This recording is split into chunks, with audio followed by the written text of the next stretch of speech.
Good morning students, सब बढ़िया हो। आज का जो अपना टॉपिक रहेगा सॉलिड स्टेट रहेगा। 11th क्लास अपने 12th क्लास का है। अपने 11th क्लास के अंदर भी थोड़ा बहुत इसके बारे में पढ़ते हैं, फेज़ के बारे में पढ़ते हैं। ठीक है, सबको पता है कि जो फेज़ यानी कि जो प्रावस्थाएं होती है यानी कि स्टेट होती है कितने प्रकार की होती है? तीन प्रकार की फेज़ होती है। कौन कौन सी फेज़ होती है? अपने बचपन से पढ़ते आ रहे हैं, जो फेज़ होती है यानी जो अवस्थाएं होती है वो कितनी होती है? तीन होती है। कौन कौन सी होती है?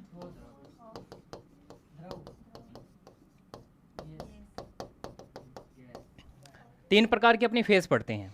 ठीक है, सॉलिड, लिक्विड और गैस फेज पढ़ते हैं। ठीक है, अच्छा, इन तीनों फेज के अंदर आज जो अपना टॉपिक है वो कौन सा है? यहाँ पे सॉलिड स्टेट है। ठीक है, तो सॉलिड अपने स्टेट के अंदर आप बिल्कुल जो बेसिक जो कैरेक्टर्स होते हैं सबको पता होगा कि अपने ठोस किसको बोलेंगे? कोई बताएगा कि ठोस क्या होता है?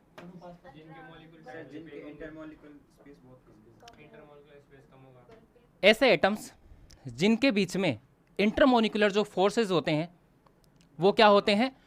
बहुत ज़्यादा होते हैं। इंटरमोलिकुलर जो फोर्सेस होते हैं क्या होते हैं? बहुत ज़्यादा होते हैं। और उन दोनों एटम्स के बीच की अगर अपनी डिस्टेंस की बात करें वो क्या होगी? बहुत कम होगी। ठीक है, आपको एग्जांपल देता हूँ। कोई भी हमारे पास में कोई सॉलिड मटेरियल है, लाइक जैसे कि लोहा ले लीजिएगा, ठीक है ना, कोई भी सॉलिड पार्टिकल ले लीजिएगा। ठीक है, उन सॉलिड पार्टिकल्स में क्या होता है बच्चों? जो छोटे छोटे जो पार्टिकल्स यानी कि जो परमाणु होते हैं या जो अणु होते हैं या कोई भी आयन होते हैं वो क्या होते हैं? बिल्कुल पास पास में होते हैं। क्या होते हैं? बिल्कुल पास पास में होते हैं। तो ठोस अवस्था के अंदर क्या होते हैं? जो भी यहाँ पे इनको बोलते हैं अपने अवयवी कण। क्या बोलते हैं? अवयवी कण, या फिर इनको बोल सकते हैं अपने पार्टिकल्स। ठीक है ना, और ये जो अवयवी कण है कुछ भी हो सकते हैं, जैसे कि परमाणु यानी कि एटम हो सकते हैं, मॉलिक्यूल्स यानी कि अणु हो सकते हैं, या फिर क्या हो सकते हैं?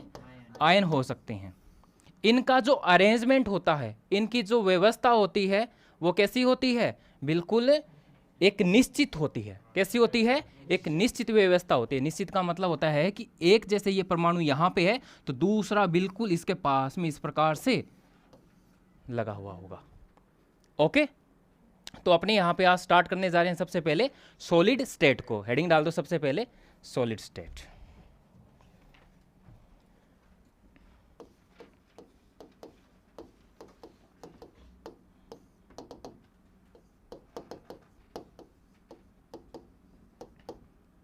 सॉलिड स्टेट बहुत अच्छे से समझना, सॉलिड स्टेट को।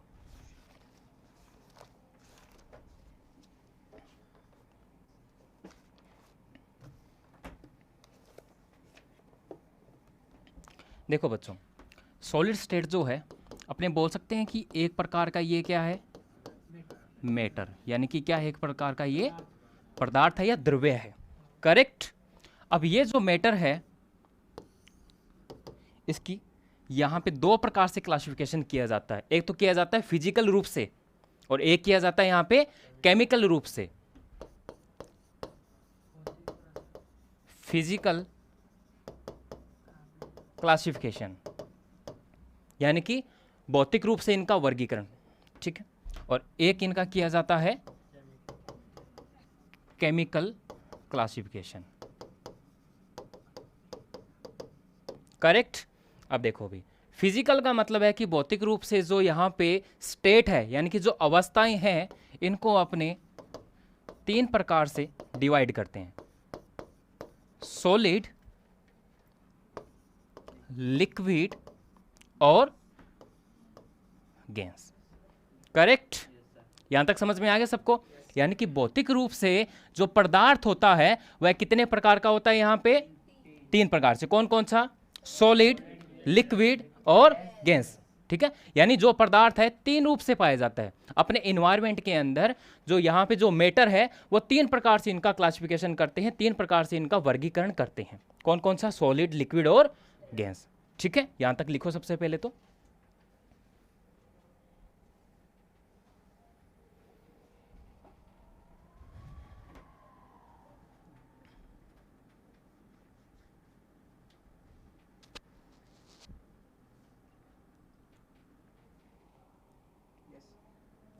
लिख लिया यहां पे।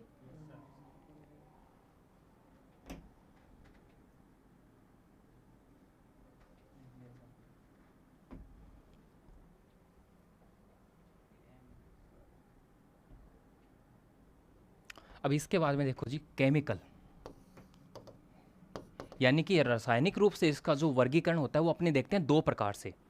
यानी कि जो पदार्थ है वो रासायनिक रूप से दो प्रकार का होता है। पहला तो अपने बोलते हैं कि जो पदार्थ है वो बिल्कुल प्योर हो सकता है, यानी कि प्योर सब्सटेंस।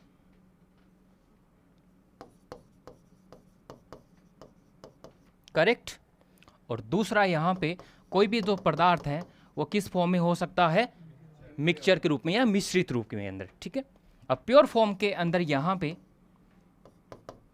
दो प्रकार से अपने यहां पे वर्गीकरण करते हैं।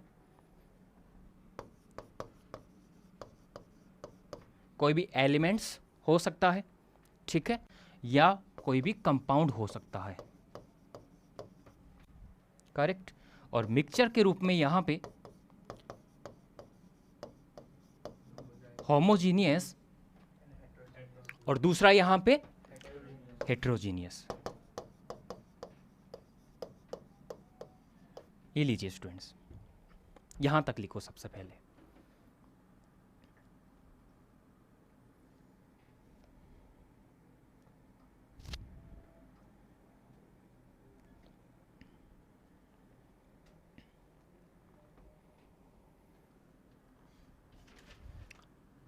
लिख लिया सबने यहां तक? एक बार फिर से समझो, अपने यहां पे जो फेज है वो तीन प्रकार की होती है। कौन कौन सी? सॉलिड, लिक्विड और गैस। तीन प्रकार की यहाँ पे फेजेस होती है, जिसके अंदर अपना यहाँ पे जो टॉपिक है वो कौन सा है, यहाँ पे सॉलिड स्टेट। ठीक है, तो सॉलिड स्टेट क्या होता है? एक पदार्थ होता है, यानी कि मैटर होता है, जो कि अपने इसको दो प्रकार से क्लासिफाइड करते हैं। पहला तो यहाँ पे फिजिकल रूप से और दूसरा यहाँ पे केमिकल रूप से। ठीक है, फिजिकल यानी कि भौतिक रूप से इसका किस प्रकार से वर्गीकरण करते हैं, तो भौतिक रूप में यहाँ पे जो पदार्थ है वो कैसा हो सकता है? सॉलिड हो सकता है, लिक्विड हो सकता है और गैसीय फॉर्म में हो सकता है। केमिकल यानी कि रासायनिक रूप से जो भी पदार्थ होता है यहाँ पे दो प्रकार से इसको क्लासिफाइड किया जाता है। कौन कौन सा? एक तो प्योर और दूसरा यहाँ पे मिक्सचर के रूप में। अब जो प्योर सब्सटेंस होगा तो प्योर सब्सटेंस के अंदर यहाँ पे एलिमेंट्स यानी कि तत्व आ जाएंगे, यानी कि पीरियोडिक टेबल के अंदर जितने भी अपने एलिमेंट्स देखते हैं वो सारे के सारे कैसे हैं? Pure substance. ठीक है, इसके अलावा यहाँ पे कोई भी कंपाउंड आ सकता है। ठीक है, प्योर फॉर्म के अंदर। मिक्सचर के रूप में होता है, दो प्रकार से क्लासिफाइड करते हैं। एक तो होता है होमोजीनियस, यानी इसको अपने क्या बोलते हैं हिंदी में? समांगी मिश्रण। और एक दूसरा क्या होता है यहाँ पे? हेट्रोजीनियस, जिसको अपने क्या बोलते हैं? विषमांगी। ठीक है ना, आगे चलेंगे, जैसे जैसे चैप्टर में अपने आगे बढ़ते जाएंगे वैसे वैसे इन सबको अपने क्लासिफाइड करते हुए जाएंगे। ओके स्टूडेंट्स, चलो एक बात बताइएगा, यहाँ पे एंट्रोपी पता है बच्चों क्या होता है? एंट्रोपी क्या चीज होती है? अगर आपसे ये पूछी जाए यहाँ पे जो फेज है कौन कौन सी? सॉलिड, लिक्विड और जो गैस फेज है, इनके अंदर जो एंट्रोपी है वो किस में सबसे ज्यादा होती है और किस में सबसे कम होती है? एंट्रोपी क्या होती है बच्चों? बच्चों एंट्रोपी होती है कोई भी जैसे एटम है उनके बीच में कितना मॉलिक्यूलर डिस्टेंस है। ठीक है, जितना पास में होगा, जो मॉलिक्यूल जितने पास में होगा उसकी एंट्रोपी क्या होगी? उतनी ही ज्यादा होगी। उसकी एंट्रोपी क्या होगी? उतनी ही ज्यादा होगी। ये होता है क्या? 12th क्लास में आपने पढ़ा होगा एंट्रोपी के बारे में। डेल्टा एस से रिप्रेजेंट करते हैं, बट एंट्रोपी जो होती है सबसे ज़्यादा उसकी होती है जिसमें क्या होते हैं? मॉलिक्यूल्स और मॉलिक्यूल्स के बीच में बहुत ज़्यादा गैप होता है। ठीक है, अब आप सभी को पता है कि जो सॉलिड है तो सॉलिड के अंदर जो पार्टिकल्स हैं बिल्कुल पास पास में होते हैं क्या? लाइक जैसे कि जितने भी ठोस पदार्थ होते हैं उनके अंदर जो पार्टिकल्स होते हैं बिल्कुल पास पास में होते हैं, सटे हुए होते हैं। क्या क्या उनको कंप्रेस कर सकते हो क्या? नहीं कर सकते हो, करेक्ट। लिक्विड स्टेट के अंदर जैसे कि पानी हो गया, ठीक है, द्रव हो गया, यहाँ पे जो लिक्विड है उसके अंदर जो पार्टिकल्स होंगे वो क्या होंगे? थोड़े दूर दूर होंगे, बिल्कुल पास पास में नहीं होंगे।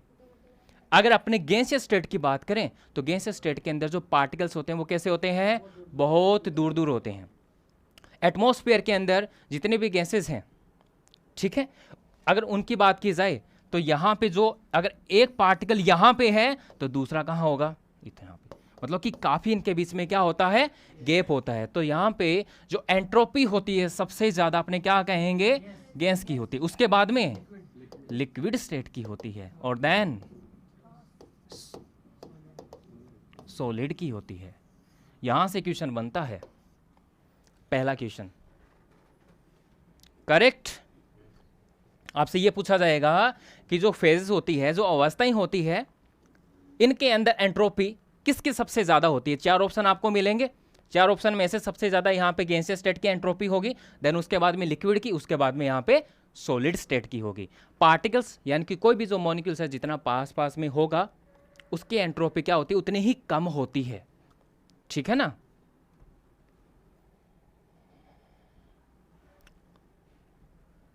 इसको नोट लगा के लिख लेना और इंपॉर्टेंट लगाने हैं इस पे। पहला क्वेश्चन बनेगा यहां से एंट्रोपी से।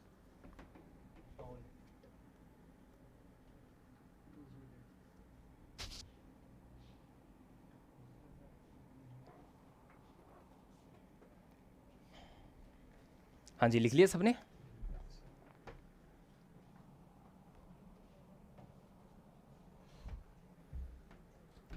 अभी देखो बच्चों, अपने पढ़ रहे हैं सॉलिड स्टेट, तो यहाँ पे कोशिश करना कि सॉलिड स्टेट के अंदर 3D इमेजिनेशन कर पाओ आप, ठीक है। सॉलिड स्टेट के अंदर पूरा का पूरा जो चैप्टर है वो चलेगा इसे एक क्यूब के ऊपर। अपने एक कमरे में बैठे, एक क्यूब है ये, ठीक है ना। तो थोड़ा सा दिमाग लगाना है, ज़्यादा नहीं लगाना है, ठीक है। तो अपने क्या है, इस एक जो कमरा है इसको अपने क्यूब मानेंगे, करेक्ट। अब इस क्यूब को अपने सॉलिड स्टेट के साथ में कंपैरिजन करते हुए आगे बढ़ते जाएंगे, ठीक है ना। अब देखो भाई, आप सभी को पता है कि जो एक क्यूब होता है,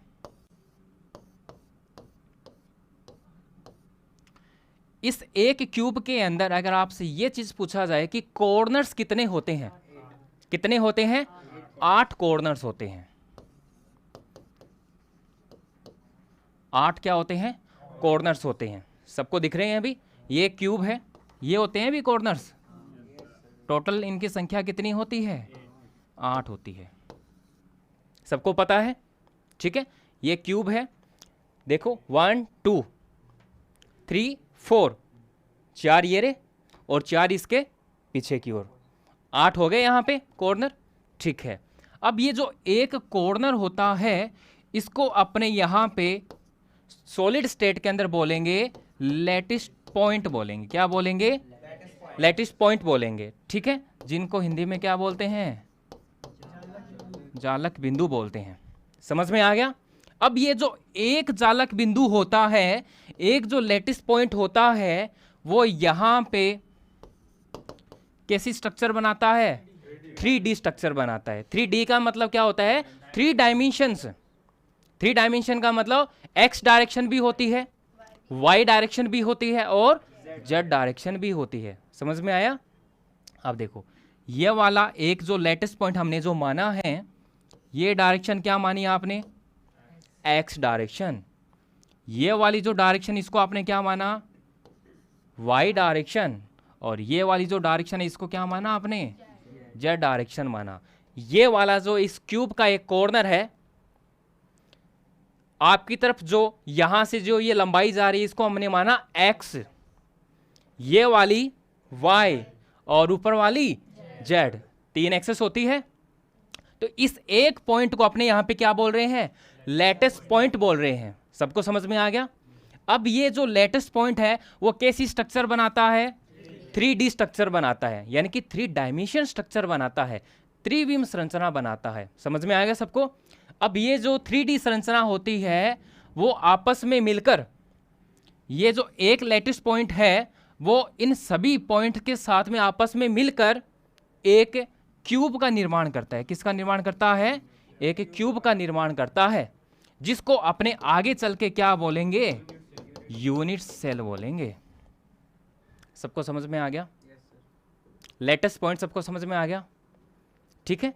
3D अरेंजमेंट आपस में क्या करते हैं? मिक्स होके आपस में मिलकर किसका निर्माण करेंगे? यूनिट सेल का निर्माण करेंगे। ठीक है, यानी कि इकाई कोशिका का निर्माण करेंगे, इकाई सेल का निर्माण करेंगे। अब जो इकाई सेल होती है अपने आगे चल के देखेंगे कि कितने टाइप्स होते हैं इसके। ठीक है, और वहां से न्यूमेरिकल के सबसे ज्यादा क्वेश्चन पूछे जाते हैं आपसे। करेक्ट। तो सबसे पहले आप हेडिंग डाल दो यहां पे latest point, latest point.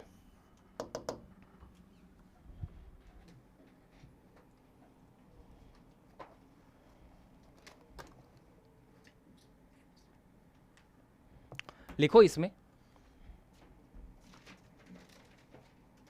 Latest point में लिखो a regular 3D arrangement of a regular 3D arrangement of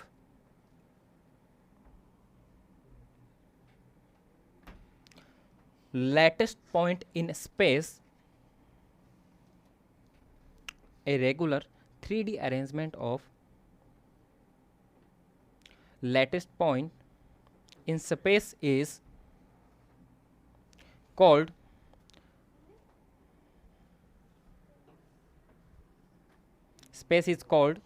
crystal lattice or space lattice.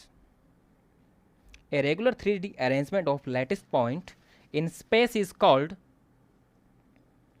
crystal lattice or space lattice. Crystal lattice और स्पेस लैटिस। ठीक है,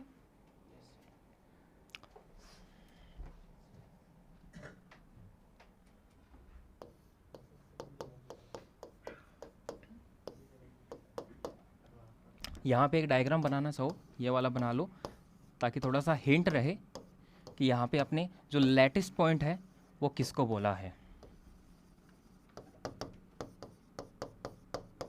lattice point ये होता है lattice point. ठीक है ना, ये बना लो आप। बना दिया।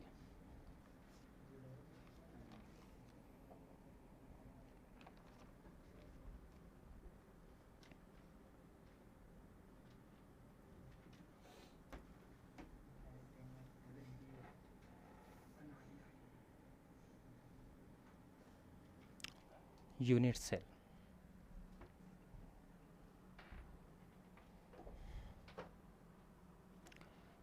क्लियर यहां तक? अब देखोगे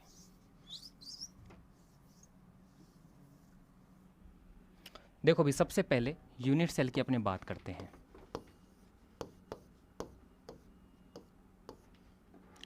देखो भी, यूनिट सेल के अंदर सबको पता है कि यहां पे कॉर्नर्स की संख्या कितनी होती है? 8 होती है। कॉर्नर्स कितने होते हैं टोटल? 8 होते हैं। ठीक है, ये होते हैं कॉर्नर्स। Correct, okay. अगर आपसे यहां से ये पूछा जाए इस एक क्यूब के अंदर कितनी एज होती है, यानी कि कितनी लंबाइयां होती है, टोटल एज कितनी होती है? 12 होती है। कितनी होती है? 12 होती है। देखो भी, काउंट करो यहाँ पे, ये वाली जो एक यहाँ पे सरफेस है कितनी हो गई? यहाँ पे 4 हो गई। 4, इसके जस्ट अपोजिट कितनी हो गई? 8, कितनी? आप इस एक क्यूब के अंदर देखो, यहां पे ये एक एज लेंथ है क्या? 2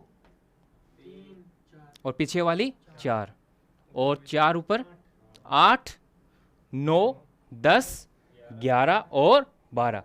टोटल एज कितनी होती है? टोटल लंबाइयां कितनी होती है? यहां पे 12 होती है। ठीक है, कॉर्नर्स की संख्या 8 होती है क्यूब में, एज की संख्या कितनी होती है? 12 होती है। करेक्ट, यहां तक किसी को कोई डाउट? अब बात करते हैं अपने इस कॉर्नर से इस कॉर्नर को अगर मैं कोई रेखा यहां से खींचूं तो इसको अपने क्या बोलेंगे, फेस डायगोनल। क्या बोलेंगे, फलक विकिरण, फलक विकिरण। देखो भाई, ये नीचे वाली सरफेस अपने ले रहे हैं, इसका ये कॉर्नर और इसके सामने वाला कॉर्नर मिलाओ दोनों को, क्या बोलेंगे इसको, फेस डायगोनल बोलेंगे, फलक विकिरण बोलेंगे। ठीक है, अब मैं आपसे ये पूछ रहा हूं, एक पूरे क्यूब के अंदर कितने फलक विकिरण यानी कि फेस डायगोनल होते हैं? टोटल कितने होते हैं?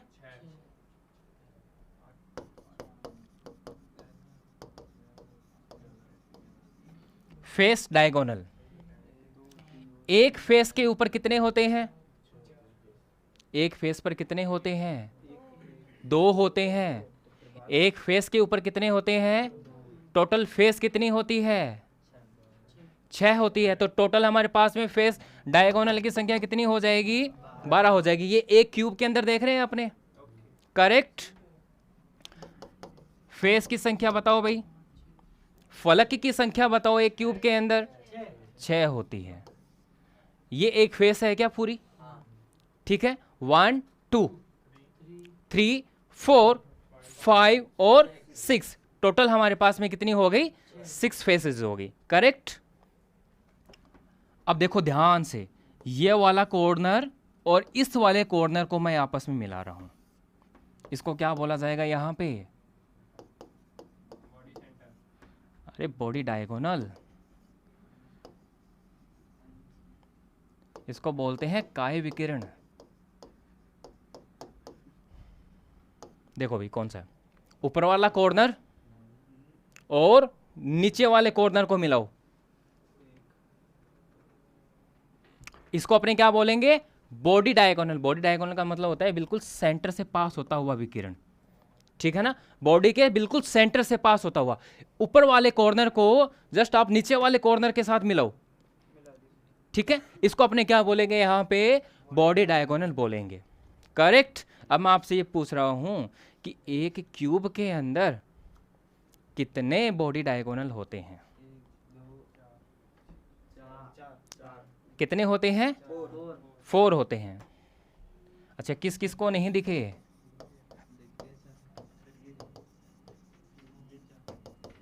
ये लिखो भी, तब तक सभी लिखो।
चलो अभी चलते हैं नेक्स्ट।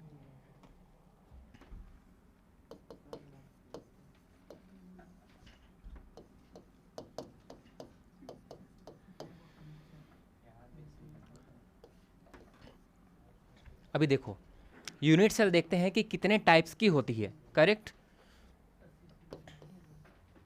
बताओ भी स्टूडेंट्स, यूनिट सेल कितने टाइप्स की होती है यहाँ पे? कितने टाइप्स की होती है यहाँ पे? कौन कौन सी?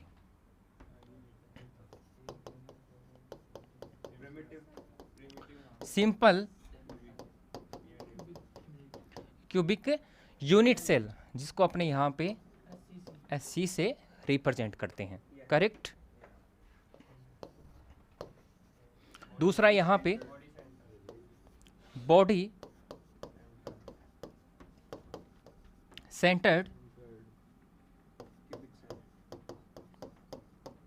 क्यूबिक यूनिट सेल, जिसको अपने यहाँ पे BCC से रिप्रेजेंट करते हैं। Face centered cubic unit cell, यानी कि FCC, ठीक है? और नेक्स्ट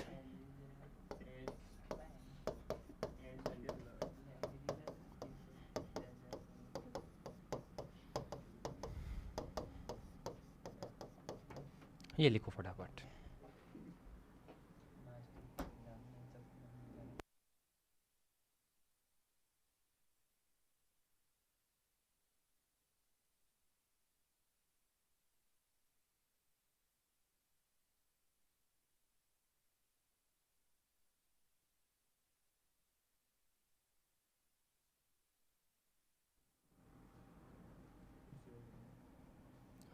बोलो जो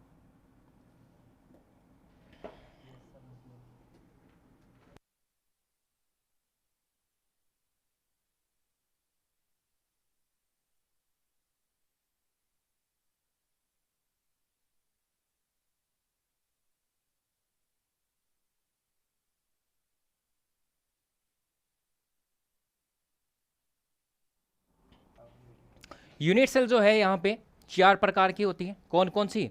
simple cubic, body centred, face centred और एंड सेंटर्ड, यानी कि simple cubic SC, BCC, FCC और ECC, 4 प्रकार की यहाँ पे यूनिट सेल अपने पढ़ेंगे और यहाँ से ही सबसे ज़्यादा क्वेश्चन आते हैं।